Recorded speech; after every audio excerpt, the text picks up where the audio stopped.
Hey, what's going on, everybody? I hope y'all doing well. I'm doing pretty good. Looks like DICE is trying to take Battlefield 5 out with a bang with this last update because they're throwing everything at us but the kitchen sink. We're going to get 2 new maps, 9 new weapons, 6 new vehicles, 5 new gadgets, and 3 new type of grenades. I mean, this update is packed.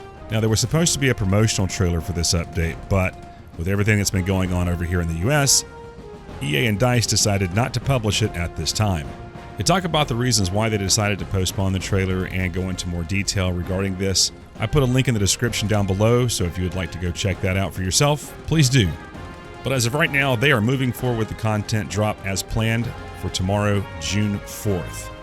Adam Freeman dropped the patch notes this morning over here in the US, so I'm just going to read everything because, like I said, it is absolutely packed to the gills. Also, wanted to let you know that there are some things that are not in the patch notes that I'm discovering at the very end of trying to edit all this together as I'm doing. Maybe a little spoiler warning here because some things are not always in the patch notes, so if you want to skip this part, I think this is like a little surprise. So if you want to skip this part, just jump to here.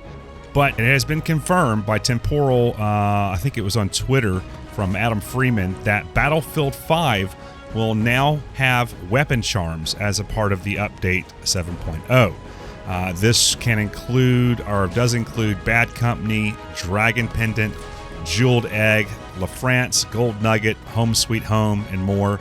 There is one that has a Zippo on it. That's the one I really want. There's a Christmas tree again. There's a bunch of other little stuff. So it's just, there's things that are there that they're not in the patch notes. I think that's just for little surprises. So hope I didn't spoil anything for you, but there you go. Battlefield 5 Summary Update. Today we're informing you here of what to expect when the summer update goes live tomorrow morning. It's a content-heavy update that adds 2 new maps, 9 new weapons, 6 new vehicles, 5 new gadgets, and 3 new types of grenades. The first of the 2 maps is the all-new Al-Majar encampment. Am I saying that right? I don't know. This is an infantry-only map where you can expect both close quarters fights and range combat depending on where you are on the battlefield. It's a 64-player conquest and breakthrough with additional configurations available on Squad Conquest and Team Deathmatch. The second map is a redesign and expanded province. The play area has been extended to include the farmland and areas around the outskirts of town, bringing tanks into the battlefield on a 64-player conquest and breakthrough. Both of these maps feature the US and German armies as the 2 playable factions, with additional changes having also been made to Twisted Steel and Panzerstorm. Oh, okay. Interesting. We'll be following up with similar adjustments on Al Sadan later this month. In the interim, this map won't feature in rotations while we make these changes. Twisted Steel and Panzerstorm will otherwise continue to operate as UK and German factions on Grand Operations and won't be adjusted in this mode. To further support these faction changes, new vehicles have been added to the US faction, and we've increased the number of US soldier character models by 14, with 2 additional soldier character models also being added to Japan.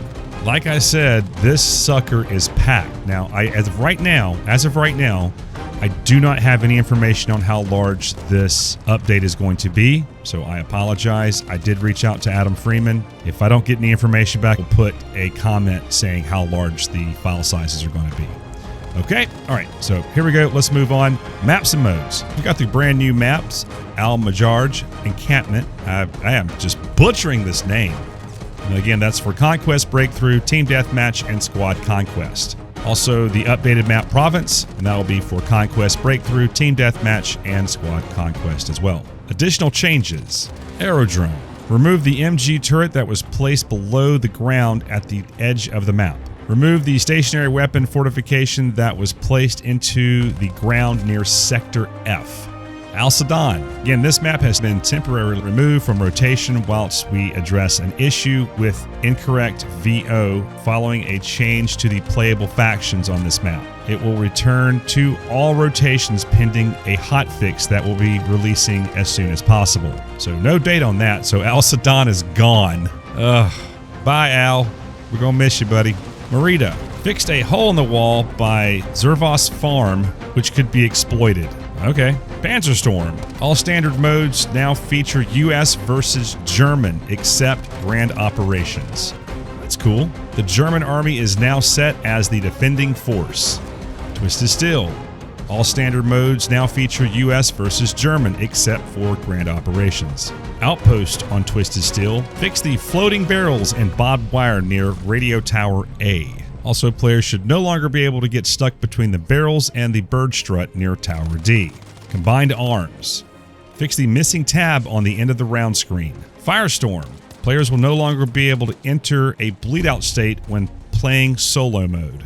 Practice range. Added missing Panzerbusch 39 Boys AT rifle bipod when using them on the range. Okay, now here we go. Weapons and gadgets. New weapons. Sorgen shotgun for support. The Shoshat also for support. The M3 Infrared Recon. The K3 43 Recon. The Well Gun Medic. The M1941 Johnson Assault. The PPK Suppressed for all classes. M1911 Suppressed all classes. And the Well Rod for all classes. New gadgets. The Doppelschoss for Recon.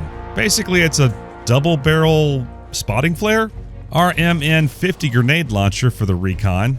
Ooh, that'll be fun. Shaped charge for support. What in the holy hell? Shaped charge? Like you can make a little bunny rabbit out of it? Oh man. Battlefield, what are you doing to me, baby? Good lord.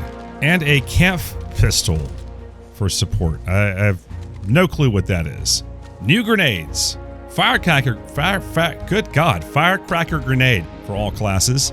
Demolition grenade. Okay, don't be teasing me now. Don't tell me that I'm gonna be able to just blow up anything I want. Come on. Type 99 mine, all classes. What in the holy hell is going on? DICE is like, hey, let's just go ahead and put everything in the game. Fuck it, let's go. We're out of here. Peace out, bitches. Well, that's it for the new weapons and gadgets. Now it's up for additional changes. Add-on grenade launchers for the Trumpachino and M1 Garand now try to switch to the main ammo type instead of the pistol when the player runs out of ammo. If no primary weapon ammo is available, a switch will be made to the pistol as normal. We think that this will lead to a better combat flow when the player ends up in these scenarios. The Beretta M1935 PG. Fire switching can now be heard. Fixed a bug where smoke grenades would sometimes detonate in different positions for different clients, or not at all. Unify the impact grenade's trajectory with other frag grenades for improved consistency of grenade throws. Slightly increase the time an impact grenade must travel, the amount it bounces off of a surface, and detonation delay after bouncing. This won't substantially change the gameplay of the grenade, but will improve the pucker factor of having one of these thrown at you. Fixed a bug with the lunge mine, which would cause another knockback when it had been selected again after a previous use. Vehicles. New vehicles. A-20 Bomber, US faction. P-70 Night Fighter, US faction. P-51D Fighter Plane, US faction. P-51K Fighter Plane, US faction. M8 Greyhound, US faction. Puma Armored Car, German faction. Additional changes. Improve the transition to ragdoll when player dies in a vehicle and made it so the vehicle wreck is followed for the victim to make it a more interesting experience. Oh, look at that, making it more interesting. Fixed an issue with the Hachi that was causing it not to steer as well as intended when moving at high speeds. Smokescreen weapons on tanks and airplanes now properly block spots and name tags. Fixed a bug that would cause the vehicle UI to show incorrect position of the cannon if the player had already used it, and then switch seats. AA guns now suppress on the same level as other vehicle MGs. Great. Planes. 500-pound bombs now have a lower blast damage and increased irreparable damage to make it a 2-pass kill. BF-109 G2. Specialization tree to compete with P5-1K. Start loadout includes spotting flares and 2 50-kilogram bombs. Engine or gun upgrade at Tier 1. Defensive options or finned barrels at Tier 2. Ground attack options or leading edge for Tier 3. Finally, some less critical upgrades for Tier 4. The BF-109 G6. Specialization tree again has been changed to compete with the P51D. Start loadout includes nitrous, smoke, and 2 rockets. Explosion protection or gun upgrade at Tier 1. Defense options or finned barrels at Tier 2. Ground attack options or leading edge for Tier 3.